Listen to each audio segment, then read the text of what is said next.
Question number 1. Is there anything that your God has done, said, or wanted that you disagree with? I mean primarily in the Bible.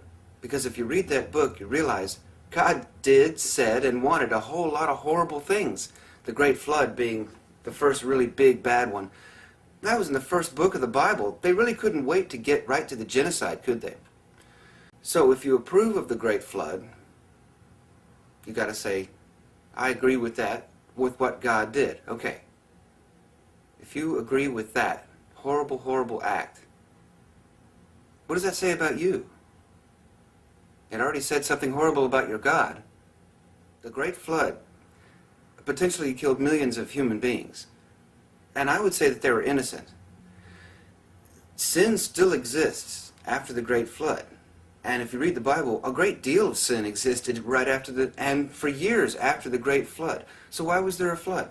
God wanted to erase from earth all of the wicked, sinning people?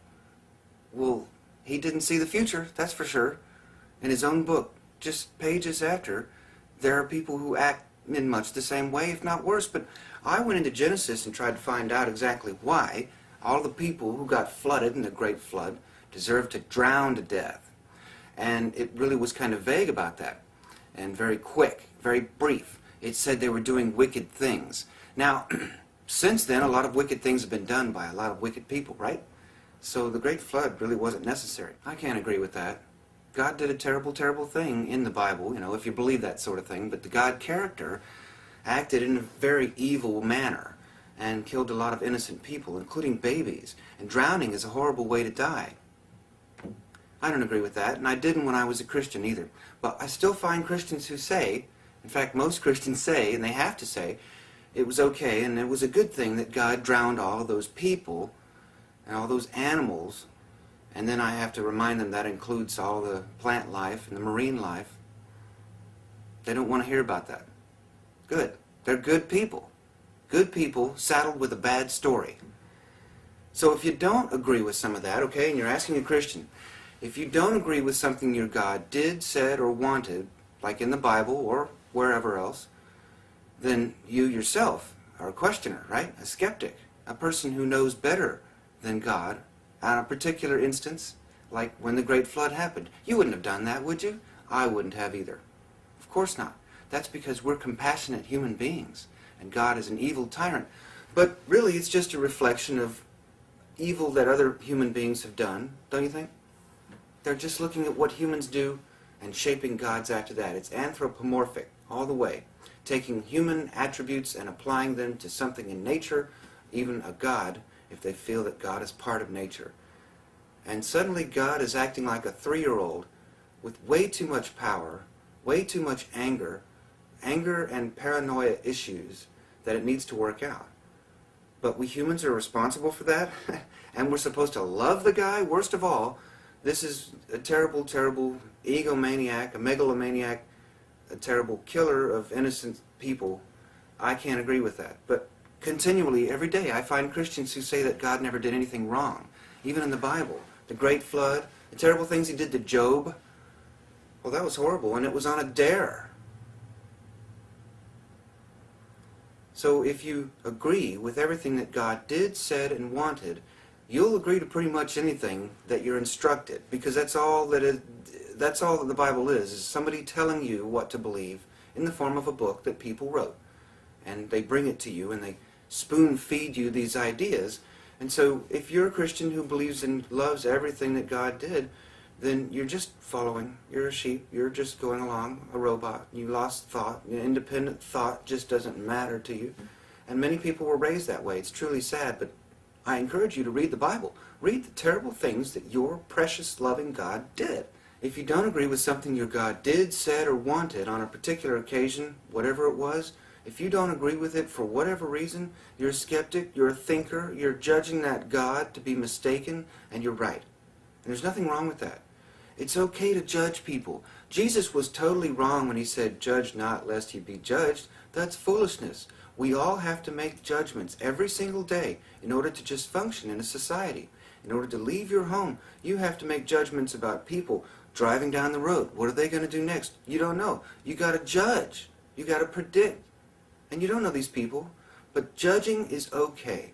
Same thing with personal relationships. You go to meet people, you go to work for people, you go to interact with people. You have to make judgments about them, their attitude, their future actions, the situation around you, and yourself. You have to judge yourself too. That's self-critique. It's important. Judging is a good thing. And we have lots of professional judges too. What part of a professional judge could possibly be more anti-Jesus according to Christians who say don't judge? Well, we have thousands of judges, tens of thousands of judges. And this is a Christian nation? Wouldn't Jesus hate that? Judge not. Well, we know Jesus was wrong. It's good. It's good that Jesus was wrong, and we can say so because we're thinking human beings. Question number 2. If Jesus died on the cross, why worship a dead man? And part B of that question, it's a two-part question. If Jesus rose from the dead, then where was the sacrifice? I know a lot of atheists have heard these questions in tandem before, but a lot of Christians haven't and haven't considered them at all. And when I was a Christian, it occurred to me right away, but other Christians around me apparently didn't think about it much, or they kept that to themselves. I've always said it's a good thing that a priest can't read your mind, because otherwise you might actually have to start believing that shit. No way. Because thinking people shouldn't have to believe garbage like that. Or if you want to be nice, it's a mythology. Somebody made it up and had fun. It's a story we tell. Some people need an answer, an explanation to, that's fine for them. If they want to wallow in ignorance, that's fine. But we learn new facts every day that are verifiable. And that's very important. Verification is important. Ronald Reagan actually said, trust but verify, when he was talking about the Russians and the nuclear arms race and trying to verify that the Russians were reducing their arms in the nuclear arms department, and vice versa, getting the Russians to verify we were doing the same thing. And he said, trust but verify, which is a contradiction, of course. But we humans have to do that if we're going to exist in a society where we cooperate with other human beings. The other people are out there, so we have to learn to be able to cooperate and coexist. And verification is very important in that area. We now know. There are a lot of crazy claims out there, but it's important to verify things that are important. Okay. But if Jesus died, and of course Christians love the fact that Jesus died, so they have to stick with that part. Okay, Jesus died, their Savior, their number one man died, and now they want you to worship him along with them. They worship a dead man. Their favorite symbol is a cross, a torture device used to torture people to death.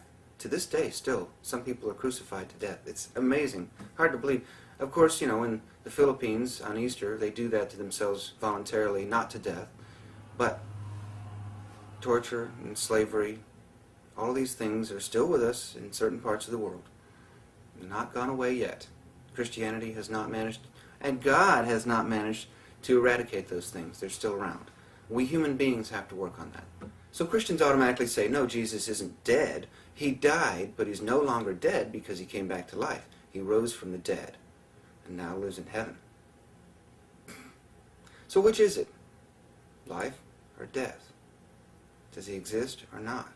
Because if Jesus died, there's a sacrifice, I guess they could say, but you're worshiping a dead man. And if he came back, there can be no sacrifice. It's like Jesus turned his life on and off like a switch, like a light switch. He could do that because he was the Son of a God. And he could bring people back to life with just his touch. Anyway, when he was alive, committing all those miracles left and right, things that Christians will immediately tell you were not tricks, not sleight of hand, not hoaxes, not frauds, not made up, not pre-staged, pre-rehearsed. No, they will tell you Jesus actually did miracles in which he brought people back to life. And so that short little time in which they were dead is meaningless in the scheme of things. It was a break. There was no sacrifice when Jesus died because he was a God.